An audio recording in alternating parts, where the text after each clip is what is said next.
The trailer for Disney's upcoming Snow White has been released, and after multiple rounds of very extensive as well as expensive reshoots, which will have brought the price tag up to Captain America New World Order and Indiana Jones and the Dial of Destiny levels, Disney no doubt hoped that the audience would respond well to the trailer. Alas, the audience did not. And why would they? Because no matter what Disney does at this point, the fact of the matter is that that movie's perception is every bit as toxic as that of Bud Light. Let's dive in.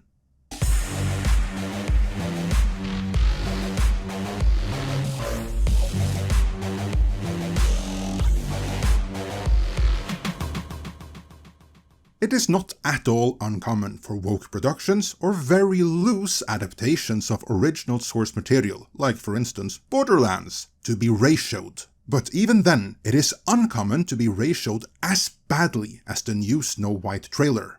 And beyond the like to dislike ratio, which is absolutely insane. Just look at some of these comments, which are near universally bad.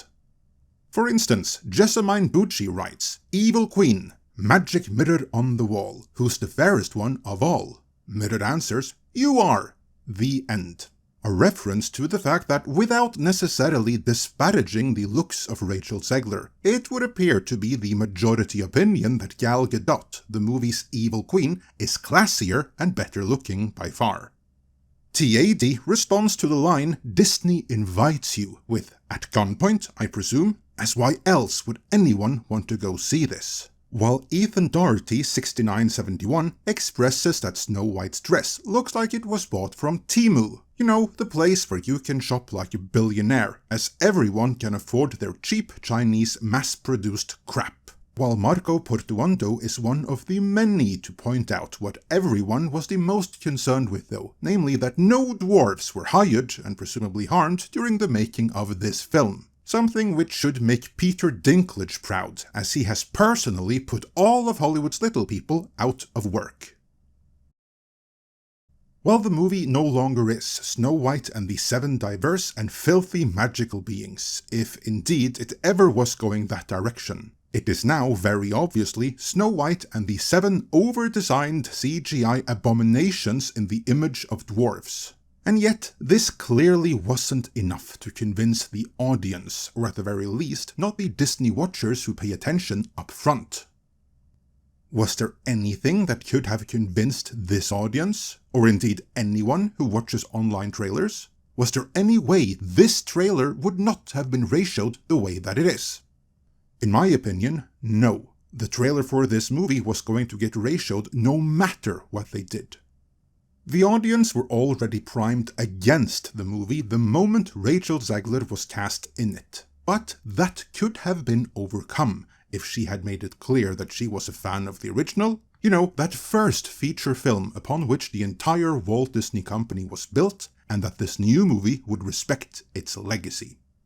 Instead, she said this. You said you were bringing a modern edge to it on stage. What do you mean by that? I just mean that it's no longer 1937, and we absolutely wrote a Snow White that is not going to be saved by the prince. She's not going to be saved by the prince, and she's not going to be dreaming about true love. She's dreaming about becoming the leader she knows she can be. I know that you've told me before that your version of Snow White is different, and it's more of a 2022 version of Snow White. What did you mean by that? I mean, you know, the original cartoon came out in 1937, and very evidently so. There's a big focus on her love story with a guy who literally stalks her. Yeah. Weird. It doesn't matter that these were talking points no doubt fed to her by Disney handlers, because the unique combination of the words she was made to say, coupled with the execution of tilting her head and labeling the original movie, and by extension the European folklore that it in turn was based upon, as weird, was this movie's Bud Light moment. It might as well have been planned out and choreographed by Alyssa Heinerscheid herself, because there is no way the perception of this movie could have been damaged anymore. I submit the audience now wants to punish this movie and are rooting for it to fail. Not just because of this one movie alone, but because of everything Disney has done the last few years. Make no mistake about it, through their inclusive measures over the past half a decade, Disney has created millions upon millions of brand detractors all over the world, and this movie looks set to pay the price for that. Or will it? Is there any way it can succeed, despite this negative early reaction and negative press, and negative Bud Lightish associations? Perhaps. The thing to keep in mind here is that there isn't a one-to-one overlap between the perpetually online Disney watchers, Star Wars fans, and Marvel fans that follow the development of all of these movies in detail years in advance, and the eventual family audience that will go see the movie in theaters.